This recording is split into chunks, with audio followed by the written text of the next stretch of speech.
हज़रत बक़ियतुस्सल्फ़ आयतुम मिन आयातिल्लाह हज़रत मौलाना मुफ्ती ग़ुलाम नबी साहब कासमी से दरख्वास्त गुजार हूँ कि तशरीफ़ ले आएँ और हज़रत वाला से गुजारिश है कि आप अपने मवाइज़ हसना से हमको मुस्तफ़ीद फरमाएँ। और जिन बच्चों के दस्तारबंदी होनी है एक बार फिर उनको इत्तला कर देता हूँ कि आप स्टेज के करीब आ जाएँ। हज़रत वाला के बयान के फ़ौरन बाद आपके दस्तारबंदी हो जाएगी। आप खामोश रहें, भी बच्चे जो सामने बैठे हैं बिल्कुल न बोलें। तवज्जो के साथ आप तमाम हज़रात बिल्कुल बयान को सुनेंगे।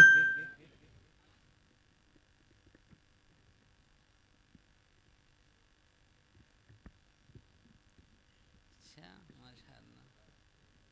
हाँ, इसमें वो मुफ्ती साहब की आवाज़ बैठ गई, हमारी तो आवाज़ भी नहीं है।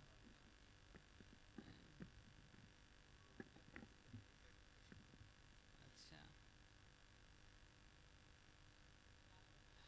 अस्सलामु अलैकुम वरहमतुल्लाहि वबरकातुहू। ज़ोर से जवाब दें सब हज़रात। जो पीछे बैठे हैं वो आगे कुर्सी खाली हैं, अगर ज़हमत और तकलीफ़ ना हो तो आगे तशरीफ़ ले आएँ। जो पीछे हज़रात हैं बीच में भी खाली कुर्सियाँ हैं। ये छोटे बच्चों को ज़रा इधर बिठा दें, नीचे बिठा दें, और बड़े हज़रात यहाँ इधर बैठ जाओ भाई आप हज़रात।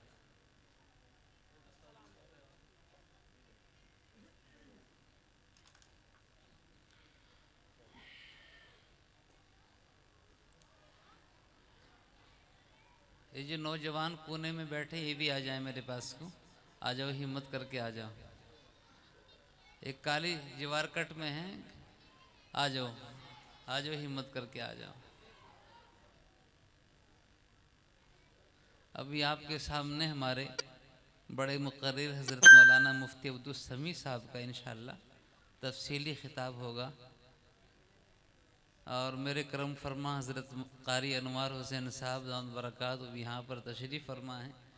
वो माशाअल्लाह जानते हैं कि मुदर्रिस अलग होता है, मोतिम साहब अलग होते हैं। इसलिए मैंने नाज़िम मोहतरम हज़रत मुफ्ती साहब से दरख्वास्त की कि आप जो है बराह करम चंद मिनट दे दें और इंशाअल्लाह फिर हम लोग रुखसत हो जाएंगे। सब हज़रात दुरूद शरीफ पढ़ लें। अल्हम्दुलिल्लाहि नहमदुहु व नस्तईनुहु व नस्तगफिरुहु व नुअमिनु बिही व नतवक्कलु अलैहि व नऊज़ु बिल्लाहि मिन शुरूरि अनफुसिना व मिन सय्यिआति अमालिना। मन यहदिहिल्लाहु फला मुज़िल्ल लहु व मन युज़लिल्हु फला हादिय लहु।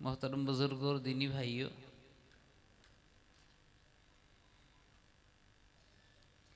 आप हजरात ने इंतहाई वलवला अंगेज़ बयान और नसीहत आमेज़ बयान अज़ीज़ मोहतरम हज़रत मौलाना मुफ्ती रिसालत साहब ज़ीद मजदूम का सुना है, जो यकीनन हम सब के लिए मशअल राह है। मुझे इस वक्त आप हजरात से चंद बातें अर्ज़ करनी हैं। बताओ उनको कौन कौन तवज्जो के साथ सुनेगा? हाथ उठाकर बोलो। मेरे बुजुर्गों और दीनी भाइयों, इस वक्त उम्मत मुसलिमान जिन हालात से गुज़र रही है वो किसी सलीमुत्तबा इंसान से मख्फी नहीं, हर आदमी जानता है। मगर एक बात याद रखो, अल्लाह तबारक व तआला ने इंसान को एक ऐसा जौहर दिया है कि जिसकी रोशनी में अपनी ज़िंदगी को गुजारता है, और वो जौहर इतना अजीम है, अगर उसके अंदर ज़रा सी खराबी पैदा हो जाए तो इंसान की हालत ख़राब हो जाती है। वो जौहर मेरे बुजुर्गों अकल है। अगर इंसान की अकल ठीक है तो उसको अच्छे और बुरे की तमीज़ है। अगर इंसान की अकल ठीक है तो उसको बहन, बीवी और माँ में तमीज़ है। अगर इंसान की अकल ठीक है तो उसको गर्मी सर्दी की तमीज़ है। अगर इंसान की अकल ठीक है तो उसको नफ़े और नुकसान की तमीज़ है। मेरे भाइयों, लेकिन चूंकि इंसानी अक्लों के अंदर भी अल्लाह ने फ़र्क रखा है, किसी की अकल कुछ है, किसी की अकल कुछ है, किसी की अकल कुछ है। इसलिए इंसानियत की मुकम्मल जिंदगी अकल के ऊपर उसका दारो मदार नहीं हो सकता, बल्कि उस अकल के फैसले की कसौटी के लिए कोई ना कोई ऐसी चीज़ होनी चाहिए कि जिससे ये मालूम हो जाए कि अकल का फैसला सही है और ये गलत है। इसलिए मेरे बुजुर्ग और दीनी भाइयों, बहुत सारी ऐसी चीज़ें होती हैं कि जिनमें हमारी अकल का फैसला सही नहीं होता। हम और आप जिस दुनिया के अंदर जिंदगी गुजार रहे हैं, ये दुनिया मेरे भाइयों क़याम गाह नहीं, हमेशा रहने की जगह नहीं। अगर ये दुनिया हमेशा रहने की जगह होती तो अंबिया किराम अलैहिमुस्सलातु वस्सलाम की ज़वात मुक़द्दसा इस दुनिया में रहती, और नबियों के सरदार जनाब मुहम्मद रसूलुल्लाह कह दो ज़ोर से सल्लल्लाहु ताला अलैहि वसल्लम इस दुनिया के अंदर रहते। मगर ये दुनिया क़याम गाह नहीं, आराम की जगह नहीं। आज जिन घरों के अंदर हम और आप रहते हैं, इन घरों में रहने वाले हमसे पहले कुछ और लोग थे।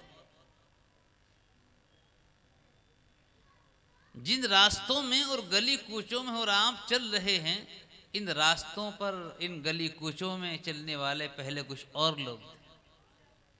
वो इस दुनिया से चले गए। मेरे भाइयों, हमें भी जाना है।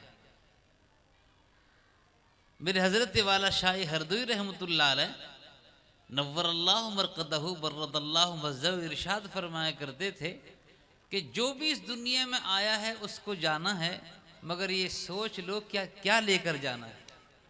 मसला इसका है,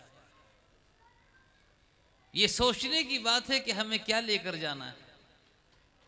इसलिए सबसे पहली बात तो अपने जहनों के अंदर हम ये बिठा लें कि ये दुनिया क़याम गाह नहीं, हमेशा रहने की जगह नहीं।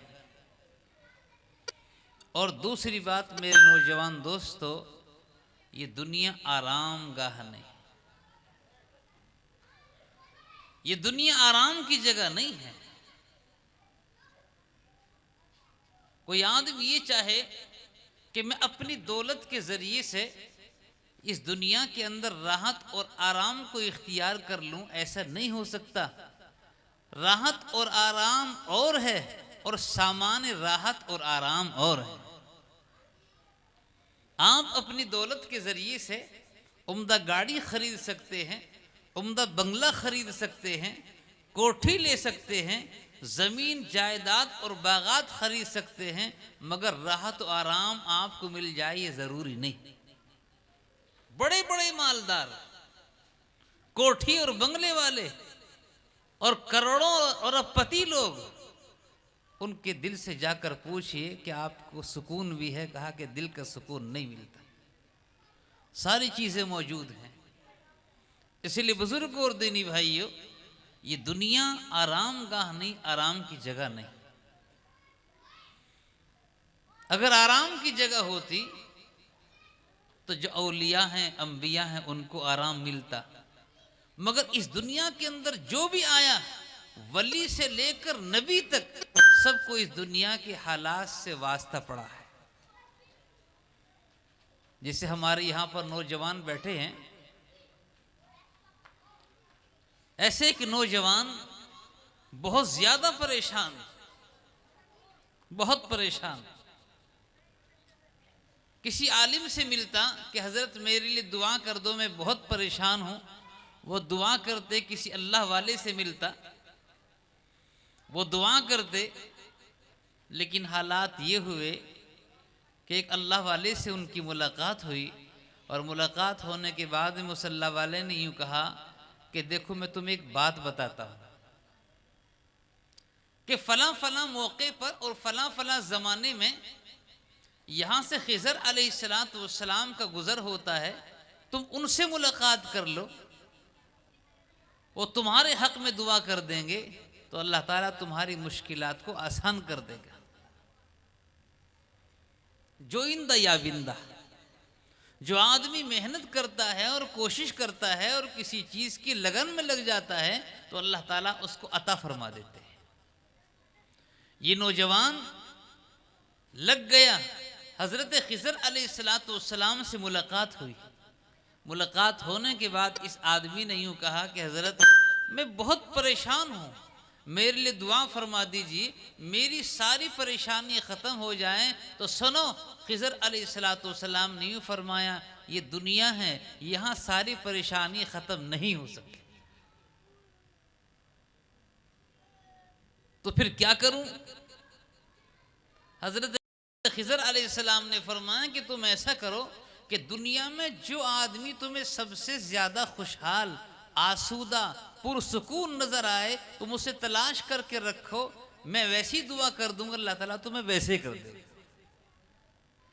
अभी बेचारा कभी मेरठ के बाज़ारों के अंदर और कभी दुकानों के अंदर तलाश करता फिरता, कभी शोरूम के अंदर तलाश करता फिरता, कभी गाँवों में जाता। इत्तिफाक से गांव में ये गया और वहां जाने के बाद देखा बहुत बड़ा घेर है, ट्रैक्टर खड़े हुए हैं, बैल बंधे हुए हैं और मूढ़े पड़े हुए हैं, और ये बड़े मियाँ जो हुक्का पी रहा है आराम के साथ बैठकर। इसने सोचा ये आदमी बहुत ज़्यादा खुशहाल है और पुरसुकून है, इसके पास गया और जाने के बाद, ए बच्चों खामोश हो जाओ,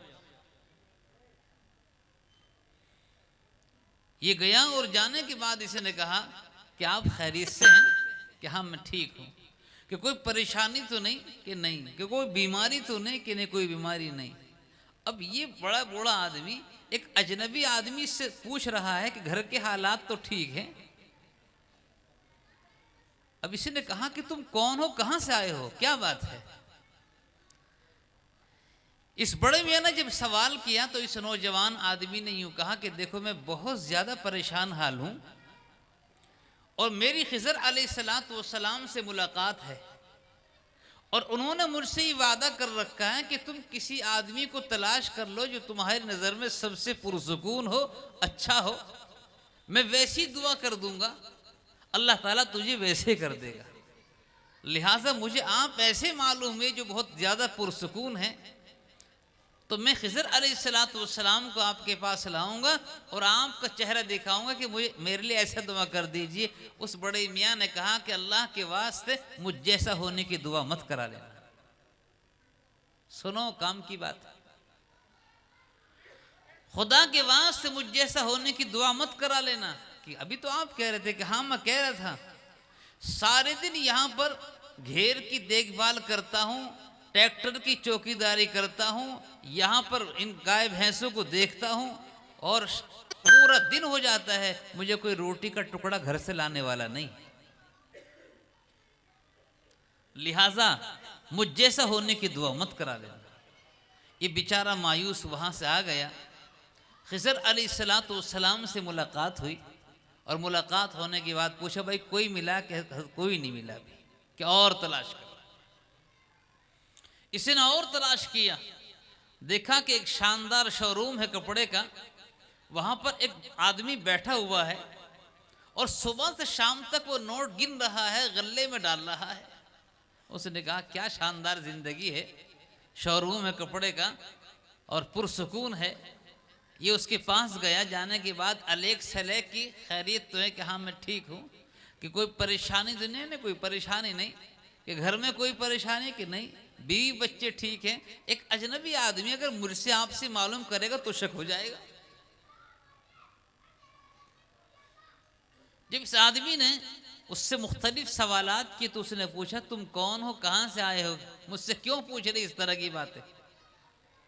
तो इसने साफ साफ बता दिया कि मेरी खिज़र अलैहिस्सलाम से मुलाकात है और उन्होंने मुझसे वादा कर रखा है कि तुम किसी आदमी को तलाश कर लो, मैं दुआ कर दूंगा, अल्लाह पाक तुझे वैसे बना देगा।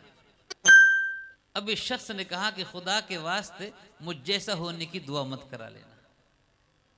कि क्या बात?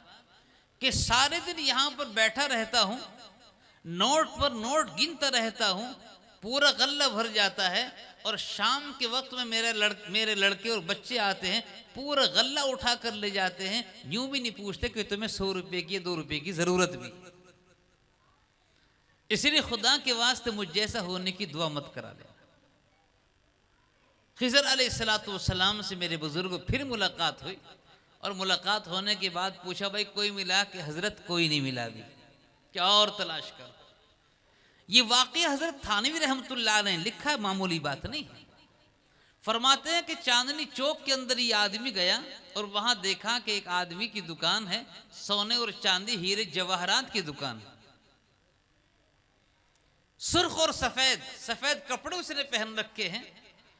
उसकी औलाद जो काम कर रही है, नौकर चाकर काम कर रहे हैं। ये कुछ देर तो जरा ठिठका कि इससे कैसे बात करूं। बिलाखिर हिम्मत की और हिम्मत करने के बाद अंदर पहुंच गया, दुआ सलाम की, खैरियत मालूम की और खैरियत मालूम करने के बाद कहा कोई परेशानी तो नहीं? नहीं कोई परेशानी नहीं। कि माशाल्लाह दुकान ठीक चल रही? कि हाँ दुकान तो ठीक चल रही। बच्चे कच्चे आम के? ठीक है, हाँ बिल्कुल ठीक है। अब इस आदमी ने पूछा, कौन ये आदमी है जो इतना खैरखा बन के मेरे पास आया है? पूछा क्या बात है? कि देखो बात यह है, मैं बहुत परेशान हाल आदमी हूँ और खिज़र अलैहिस्सलाम ने मुझसे वादा कर रखा है तो कि किसी आदमी को तुम तलाश कर लो और मैं तुम्हारे लिए ऐसी दुआ कर दूंगा, अल्लाह पाक तुम्हें वैसे ही बना देगा। मेरे नौजवान दोस्तों और मेरठ के खुशहाल लोगों, उस आदमी की बात सुनो। उस आदमी ने यूँ कहा कि खुदा के वास्ते मुझ जैसा होने की दुआ मत करा लेना। तो क्या बात? इंतहाई तुम खूबसूरत हो, सुर्ख और सफ़ेद हो, बच्चे आपके खूबसूरत हैं। कि हाँ बस मैं ही कह रहा हूँ, आगे मत पूछो। कि नहीं बताओ वरना मैं लेकर आऊँगा खिज़र अलैहिस्सलाम को। उन्होंने कहा कि बात यह है कि मैं भी खूबसूरत और मेरी बीवी मुझसे ज़्यादा खूबसूरत। मेरी जब शादी हुई तो शादी होने के बाद मैंने अपनी बीवी से कहा कि मुझे तुझसे बहुत ज़्यादा मोहब्बत है। बीवी ने कहा कि मर्दों की मोहब्बत का कोई एतबार नहीं, आज यहाँ कल वहाँ, परसों वहाँ, तरसों वहाँ। अगर मेरा इंतकाल हो गया तो तुम कल क्यों शादी कर लोगे? कहा कि नहीं ऐसा नहीं हो सकता, मुझे तुझसे बहुत ज़्यादा मोहब्बत है। फिर ये हुआ कि बीवी ने मेरी बात का यकीन नहीं किया तो मैंने उसको खुश करने के लिए अपना ऑपरेशन करा लिया और ऑपरेशन कराने के बाद में मैंने कहा बीवी से, अब तो तुझे यकीन है कि मैं किसी से निकाह नहीं कर सकता, शादी नहीं कर सकता? कि हाँ अब मुझे यकीन आ गया। मगर ये बात याद रखो, शैतान हर एक के साथ लगा हुआ है। बुजुर्गों ने फरमाया कि अगर किसी एक जगह पर राबिया बसरी और हसन बसरी भी जमा हो जाएं, जो अपने वक्त के बड़े बुजुर्ग अल्लाह वाले थे, तो मैं उनके दरमियान भी उनका मुंह काला करने की तैयारी कर दूंगा। चुनांचे हुआ यही कि कुछ दिनों के बाद मेरी बीवी के ताल्लुकात मेरी नौकरों चाकरों से हो गए, मेरे मुलाजिमों से हो गए, और ये जो औलाद तुम्हें नज़र आ रही इनमें मेरी एक भी नहीं, सारी मेरे मुलाजिमों की है। खून के घूंट पीता हूँ, किसी से कह नहीं सकता, इसलिए अल्लाह के वास्ते मुझ जैसा होने की दुआ मत करा देना। इसलिए मेरे बुजुर्गों और दीन भाइयों, मेरे अर्ज करने का मंशा इस वाक़ये से ये है कि इस दुनिया में मुकम्मल सुकून आराम किसी इंसान को नहीं मिलता। जो जितना बड़ा नजर आता है उसके साथ उतनी बड़ी परेशानियां हैं, उतनी बड़ी परेशानियां उसके साथ हैं। और एक बात ये अर्ज कर दूं कि आजकल आपको ऐसे बहुत से लोग आपके मेरठ के अंदर भी मिल जाएंगे, शानदार मकान शानदार गाड़ी है मगर ज़कात के मुस्तहिक है। इसलिए कि गाड़ी पर लोन है, कोठी पर लोन है, जमीन पर लोन है, जेवरात लोकर में रखे हुए उन पर लोन है, सब चीज़ों पर लोन ले रखा है। और इस वक्त तो आप हजरात ज़्यादा जानते हैं, समाज के अंदर बाकायदा बैंकों से फ़ोन आ रहे, लोन चाहिए तो ले लो। वो चाहते हैं कि सारे के सारे समाज को ऐसा जकड़ कर रख दें कि वो हमारे सामने बोलने की हिम्मत ही न रखे। इसलिए नबी अकरम कह दो जोर से सल्लल्लाहु अलैहि वसल्लम ने इरशाद फरमाया, अल्लाह के बंदो बगैर सख्त जरूरत के कर्जा मत लिया करो। ये लोन के जरिए से कारोबार बढ़ाना बज़ाहिर तो बढ़ेगा, लेकिन एक न एक वक्त इसका असर जरूर आएगा। इसलिए एक वक्त रूह की सूखी खा लो और एक वक्त जो है भूखा रह लो, लेकिन कर्जे से बचते रहो। कर्जा इंसान के दिन को भी खाता है और इंसान की रात को भी खाता है। इसलिए मैंने पहली बात अर्ज ये की कि ये दुनिया क़याम गाह नहीं, हमेशा रहने की जगह नहीं। दूसरी बात मैंने अर्ज की, ये दुनिया आराम गाह नहीं, आराम की जगह नहीं है। आराम की जगह तो अल्लाह ताला ने हमारे और आपके लिए जन्नत बनाई है, और इंशाअल्लाह हम सब लोग जन्नत में जाएंगे ना। कौन कौन जाएगा बोलो हाथ उठाकर। मैं ये बात इसलिए अर्ज कर रहा हूं मेरे बुजुर्गों नौजवान दोस्तों, याद रखो हम सब के सब जन्नत में जाने वाले हैं। अगर अल्लाह पाक को जन्नत में भेजना मकसूद न होता तो दुनिया के करोड़ लोगों की तरह से जैनियों को यहाँ पैदा कर देता, बुद्धिस्टों को यहाँ पैदा कर देता, ईसाइयों को यहाँ पैदा कर देता, यहूदियों को यहाँ पैदा कर देता, सनातन धर्मियों में पैदा कर देता। अल्लाह ने करम किया कि ईमान वाले घर में पैदा किया और ईमान अता कर दिया। ये ईमान जन्नत का टिकट है। मगर मुझे बताओ, अगर आप टिकट ले लो उसकी हिफाजत न करो तो क्या सफर हो सकेगा? सफर नहीं हो सकता। इसलिए जो जन्नत का टिकट अल्लाह पाक ने हमें ईमान की शक्ल में दिया है, मेरे बुजुर्गों उसकी हिफाजत की जरूरत है। अगर हमने हिफाजत कर ली तो इंशाअल्लाहुर रहमान हम जन्नत से आए हैं, हमारे अब्बा जन्नत से आए हैं, जन्नत में जाएंगे। लेकिन उसके लिए ईमान के साथ साथ हमें आमाल सालिहा की जरूरत है। और तीसरी और आखिरी बात अर्ज कर दूं, ये दुनिया न क़याम गाह है, हम हमेशा रहने की जगह नहीं। ये दुनिया आराम गाह नहीं, आराम की जगह नहीं। ये दुनिया है क्या? मेरे बुजुर्ग कुरान ने फरमाया, खलक़ल मौत वल हयात लियब्लुवकुम अय्युकुम अहसनु अमला। ये दुनिया क्या है? इम्तिहान गाह है, ये इम्तिहान की जगह है। हम देखेंगे तुम्हारे कैसे अमल है, तुम कैसे अमल करते हो। हमारी मर्जी के मुताबिक अमल करते हो, हमारी शरीयत के मुताबिक अमल करते हो, या अपनी तबीयत के मुताबिक अमल करते हो। मैंने अर्ज किया, इम्तिहान के मौके पर हमारे जो स्टूडेंट होते हैं वो 17-18 घंटे पढ़ते हैं नीट वाले, आराम को बिल्कुल छोड़ देते हैं। इसलिए मेरे बुजुर्गों नौजवान दोस्तों, हमारी और आपकी जो जिंदगी है ये आराम गाह नहीं है, ये इम्तिहान गाह है। ये दुनिया इम्तिहान गाह है। अल्लाह पाक ने हमें यहाँ पर इम्तिहान के लिए भेजा है। याद रखो उसकी तैयारी की जरूरत है।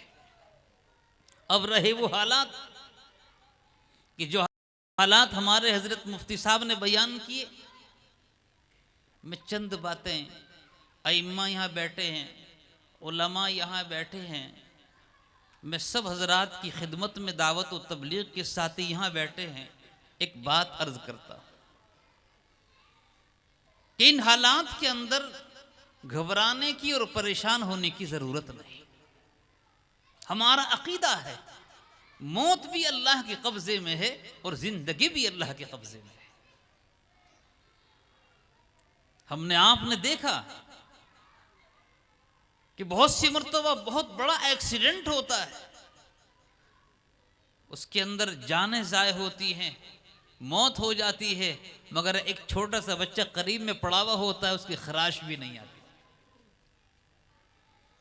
उसकी खराश नहीं आती। इसका मतलब ये है कि मौत किसी और के कब्जे में है, जिंदगी किसी और के कब्जे में है, और वो हमारा रब है। इसलिए मेरे भाइयों, हमें हर हाल में अल्लाह पर यकीन रखना है। आज लोग ये कहते हैं कि हालात इस तरह के हैं, मसाजिद पर वार है, मदारिस पर वार है, क्या होगा? कुछ नहीं होगा, वही होगा जो मंजूर खुदा होगा। मुसलमानों, मैं तुम्हें एक बात कहकर जाता हूं। बाज लोग हमारे यूं कहते हैं हुकूमतें बदलेंगी, मुसलमानों के हालात बदलेंगे, पार्टियां बदलेंगी, मुसलमानों के हालात बदलेंगे। रब ये कहता है, सुनो लोगों, पार्टियों के बदलने से तुम्हारे हालात नहीं बदलेंगे, हुकूमतों के बदलने से तुम्हारे हालात नहीं बदलेंगे, आमाल बदलेंगे तो हालात बदलेंगे। आमाल बदलेंगे तो हालात बदलेंगे। अल्लाह का फैसला पार्टियों पर नहीं हुआ करता। अल्लाह ने फरमाया, क़ुलिल्लाहुम्मा मालिकल मुल्कि तु'तिल मुल्का मन तशा व तंज़िउल मुल्का मिम्मन तशा व तुइज़्ज़ु मन तशा व तुज़िल्लु मन तशा। अल्लाह के कब्जे में है, जिसको चाहता है हुकूमत देता है और जिससे चाहता है छीन लेता है, जिसको चाहता है इज्जत देता है, जिसको चाहता है जिल्लत देता है। अल्लाह ने फरमाया, मन कान युरीदुल इज़्ज़ा फलिल्लाहिल इज़्ज़तु जमीआ।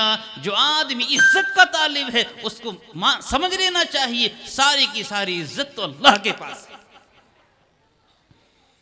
इज्जतों के खजाने अल्लाह के पास है।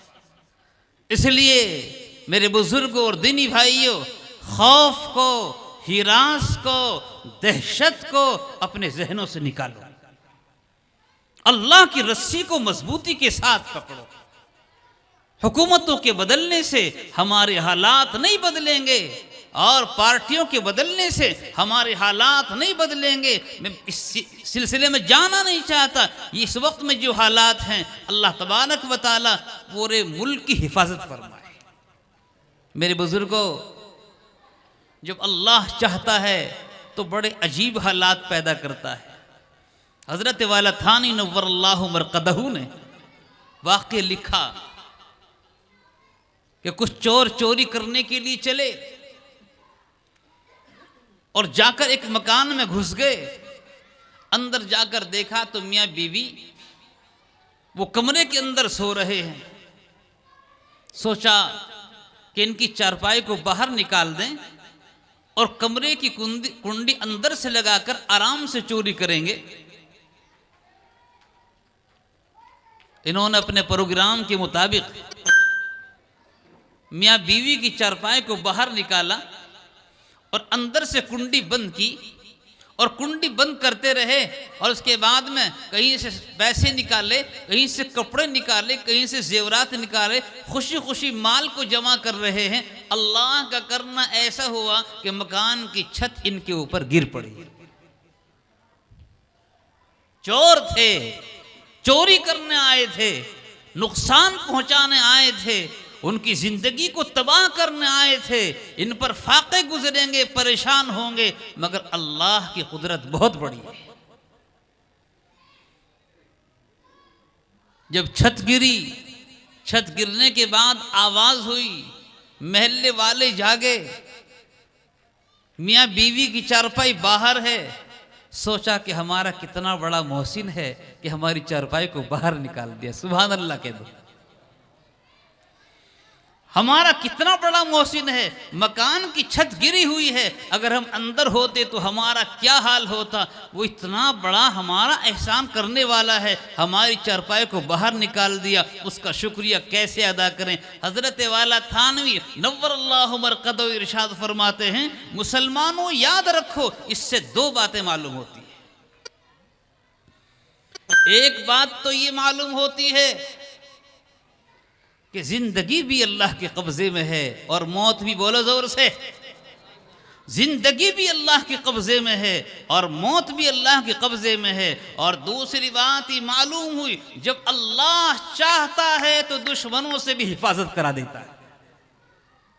इसलिए घबराओ नहीं, परेशान न हो। आप शेखुल हिंद की रूहानी औलाद हैं, आप शेखुल इस्लाम की रूहानी औलाद हैं, जिन्होंने ये फैसला किया था कि हालात जो भी हों, अल्लाह पाक ने इस मुल्क में हमें पैदा किया है, ये हमारा इंतिखाब नहीं, अल्लाह का इंतिखाब है। अल्लाह चाहता तो हमें किसी और जगह पैदा कर देता, हमें यूरोप के अंदर पैदा करता, हमें टर्की में पैदा करता, अमेरिका में पैदा करता, मगर अल्लाह ने ये इंतिखाब किया है कि हमें हिंदुस्तान के अंदर पैदा किया है, हमें अल्लाह ने यहाँ पैदा किया है, अल्लाह का इंतिखाब है, हम यहीं रहेंगे और इस हिंदुस्तान की सरजमीन को के चप्पे चप्पे को अल्लाह के सजदों से इंशाअल्लाह आबाद करेंगे।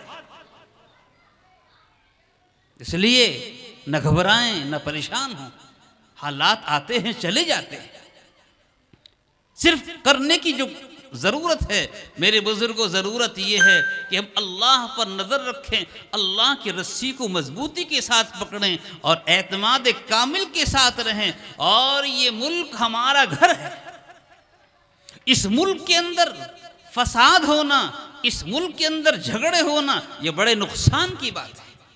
ये हमारी जिम्मेदारी है, अपने मुल्क की हिफाजत करें, अपने मुल्क से मोहब्बत करें, अपने मुल्क में अमन कायम करने और रखने की हत्तल इम्कान कोशिश करना दूसरों से ज़्यादा ये मुसलमानों का फरीज़ा है। इसलिए कि ये मुल्क हमारा है, हम इस मुल्क के रहने वाले हैं। और आपको अपने अकाबिर की तारीख मालूम होनी चाहिए। हमारे अकाबिर ने हर दौर के अंदर, अल्लाह का शुक्र एहसान है, उम्मत की रहनुमाई की है। इसलिए एक बात तो मैं ये कह दूं, जज्बात में मत आया करो, आज का नौजवान जज्बात में आ जाता है। दूसरी बात मैं ये अर्ज कर रहा हूं कि जलसों के स्टेज से, मस्जिद के माइकों से, जो जुमेरात में हमारे यहाँ बच्चे मुख्तसर अशार पढ़ते हैं और नज़्में पढ़ते हैं, उनमें बाज़ बातें ऐसी होती हैं कि बच्चों को पता भी नहीं होता और वो इंतहाई ख़राब होती हैं। लिहाजा माइकों में बच्चों को पढ़वाने के लिए जो अल्फाज पढ़वाने हैं, पहले उनको चेक कर लो। हमारे किसी अमल से किसी आदमी को तकलीफ नहीं होनी चाहिए। हम बेमहाबा बजा यानी बेजा तौर पर हम किसी को तकलीफ दें, इस बात को हमारा मजहब नहीं सिखाता। याद रखो, नबी अकरम सल्लल्लाहु ताला अलैहि वसल्लम ने इरशाद फरमाया, वल्लाहि ला युमिन, वल्लाहि ला युमिन, वल्लाहि ला युमिन, खुदा की कसम वह आदमी मोमिन नहीं हो सकता, मुसलमान कहलाने का हकदार नहीं है। क़ील मन हुआ या रसूल अल्लाह, लोगों ने अर्ज़ कि अल्लाह के रसूल वो कौन आदमी है जिसके बारे में आप कसम खाकर इरशाद फरमाते हैं वो मोमिन नहीं हो सकता, मुसलमान कहलाने का हकदार नहीं। अल्लाह के नबी अलैहिस्सलातु वस्सलाम ने इरशाद फरमाया ला यअमनु जारुहु बवाइक़हु, जिसके जुल्म से, जिसकी तकलीफ से पड़ोसी महफूज न हो, मुसलमान नहीं हो सकता। और याद रखो, अल्लाह के नबी अलैहिस्सलातु वस्सलाम सिर्फ मुसलमानों के पैगंबर नहीं है, कुरान सिर्फ मुसलमानों की किताब नहीं है। हमें बात जहन में रहनी चाहिए। अल्लाह के नबी अलैहिस्सलाम को अल्लाह तबारक व तआला ने पूरी इंसानियत का नबी बनाकर भेजा है। सिर्फ इस वक्त में पूरी दुनिया के अंदर तकरीबन 1.5 अरब मुसलमानों की आबादी है और कुल आबादी तकरीबन 8.25 अरब है।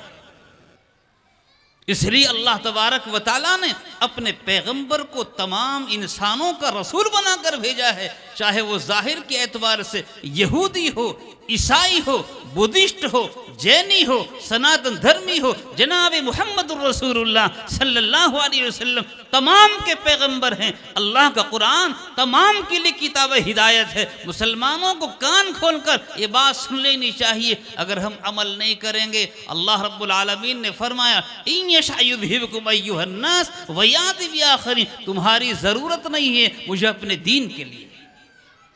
इसलिए उस वक्त के आने से पहले पहले हम अपने अमाल को ठीक करें, अपनी नमाजों को ठीक करें, अपने मामलात को ठीक करें, अपने अखलाक को ठीक करें। मेरे भाइयों, अगर हमने अल्लाह की रस्सी को मजबूती के साथ पकड़ लिया, रब्बे काबा की कसम तुम्हारा कुछ होने वाला नहीं। फिर जो तुम चाहोगे वो अल्लाह करेगा। अल्लाह ताला हम सबको अमल की तौफीक अता फरमाए।